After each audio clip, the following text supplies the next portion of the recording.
Alright guys, what's going on? Noah Brewer here again with part 2 of scaling past 5K a day.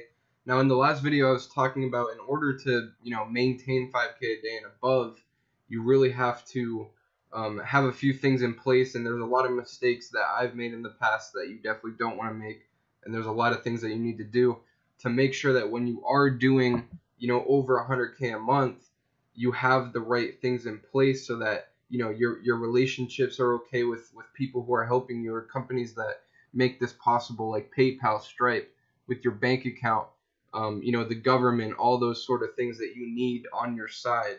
And if you don't have these things on your side, you're not gonna have a fun time.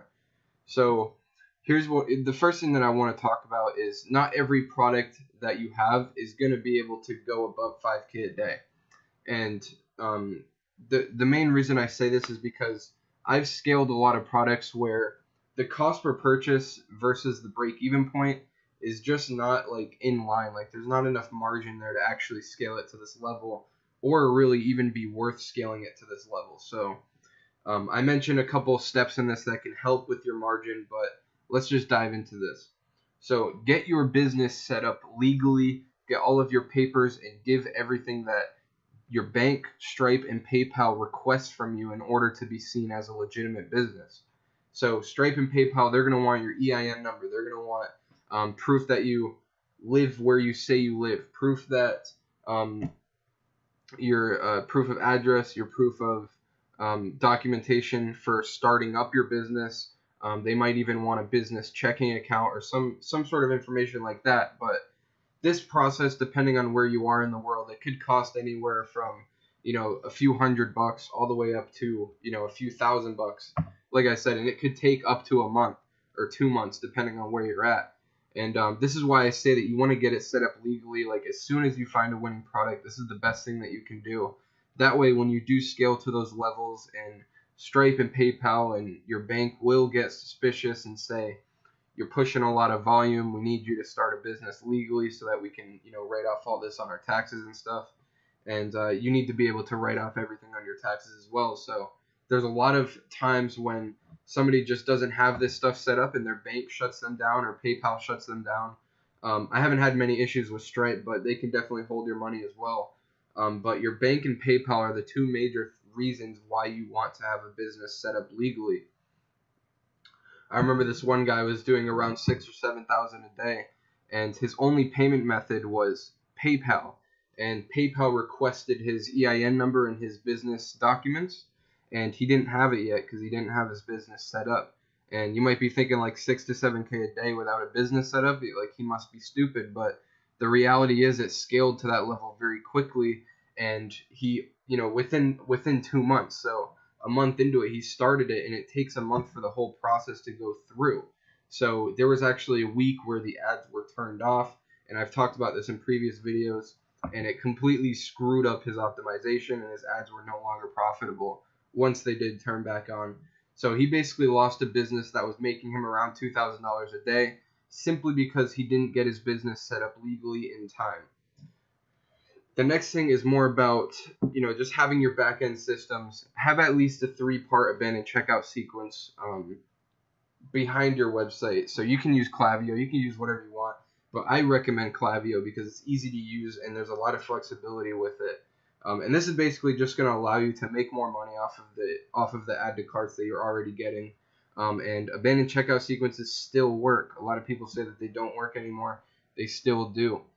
You can still get, a 5 to 10% conversion extra just from abandoned checkouts if you have it set up right. So you want to set this stuff up. Once you start doing, $500 to $1,000 a day, that's a good time to start focusing in on that. Number 3, make sure you have a good relationship with PayPal and Stripe. This is really, really important, and a lot of people don't take the extra little bit of time to do this, to write to Stripe through email and to write to PayPal through email. Just communicate, what's going on inside of your business, how you're handling chargebacks and disputes and all this kind of thing. Because if they hold 25% of your revenue or even 5% of your revenue, it could really hold you back in terms of how high you can scale up and how long you can last. Especially if you don't have a lot of money in the only money that you're scaling with is the money that's being produced by the business, it can completely put you on a stop if just 10% of that money was being held up for the next 6 months. And I've seen that happen numerous times. So having a good relationship with PayPal and Stripe, the best way to do this is avoid chargebacks. If you get a fraud order, I would just go ahead and refund it.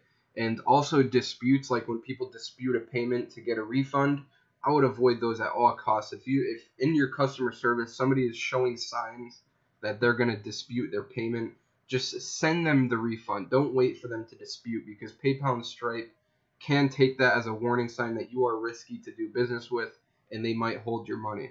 So that's a very important one. And you can only imagine the amount of times that has actually screwed over some of the stores that I've been scaling. The next one is have 2 payment methods in your ad account in case one gets closed or in case something bad happens to one of them. Now, you might be thinking nothing, why would it get closed? It just happens. Like every now and then the bank will just mark the payment as fraud or whatever. Not a big deal, but you want to avoid this by having a debit card or a credit card with a PayPal account. So if the debit card doesn't work, it can bill the PayPal account, or if the PayPal doesn't work, it can bill the debit. It's just good to have that little air bubble there so that you never miss a payment.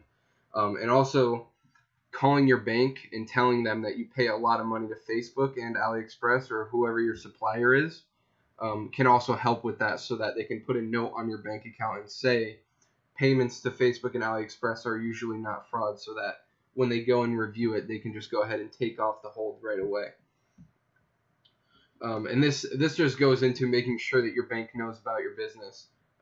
Call them, let them know what's going on, let them know that you order products from this supplier or AliExpress, whatever you're using. Let them know that you pay a lot of money to Facebook, and that should eliminate a lot of the problems that will come up in the future in terms of getting your payments marked as fraud.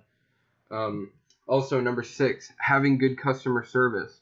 When being self-aware enough to where when it gets to too much that you can handle, hire a VA and train them well. A lot of people try to cheap out on this and do the customer service themselves. I can tell you, you're not going to do it yourself. You have to run the ads. You have to place all the orders. Like, just hire a VA. Don't be scared of spending $100 a week on a VA. Especially since if you're getting a bunch of orders, you should have enough margin to do that and not worry about it too much. Just don't cheap out on this, because customer service is a very important part of having a successful dropshipping store, especially if you want to go past 5K per day in sales and maintain that. The number 7 one is sell a higher ticket product, because as your audiences get more saturated, as you spend more money, your cost per purchase will go up. It won't go up crazy, but it could go up by a few dollars. It could go down by a few dollars. But if you have a good margin, your cost per purchase can go up $5 or $10, and it shouldn't affect you that much. And this is super important, because once you've reached 30 million people with your ads, your cost per purchases do go up, because everybody's seen your ad already, and that the Facebook is having a hard time optimizing for new customers. But your margin should be high enough to where this doesn't matter.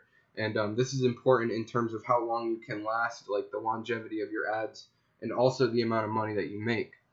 If you have a low margin, a cost per purchase change of $5 can completely screw you up and make you unprofitable. So you do not want that. And the last and final one is consider getting your own video made for your ads and test it in a new campaign.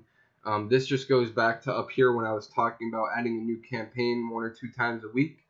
I would test out your own videos, your own images, whatever you're doing, just to get away from whatever's stolen. Like if you stole a video, get away from that, because that could come back and bite you in the ass. You could be doing $3,000 a day, and then the company reaches out and tells you to take it down. That's always a risk that you're going to run if you're stealing content, and if you are, you want to get away from that as fast as possible so that you don't have any issues moving forward. And right before I end this video, I want you guys to understand that these are all things that have stopped previous stores that I've grown. Each one of these steps are mistakes that I've made, things that I didn't do to prepare for this large volume, and it really stopped them from proceeding. And most of these stores could have easily done 7 figures this year, if everything was in line and set up properly. But that's just the lessons that you learn, and that's the stuff that you learn when you've done 2 mil online through Shopify. You know, you make a lot of mistakes, but at the same time, it's all worth it. And now I'm able to pass on these lessons and tell you kind of my experiences with all this stuff so that you don't make the same mistakes and you can go ahead and do 7 figures and maintain that the large volume, you know, like live that dream that you've always wanted. So I hope that you got a lot of value out of this video, and I wish to you soon to be doing over 5K a day with your store. It is a goal, right? Like, it's not going to happen tomorrow, but it's definitely not as hard as you may think it is.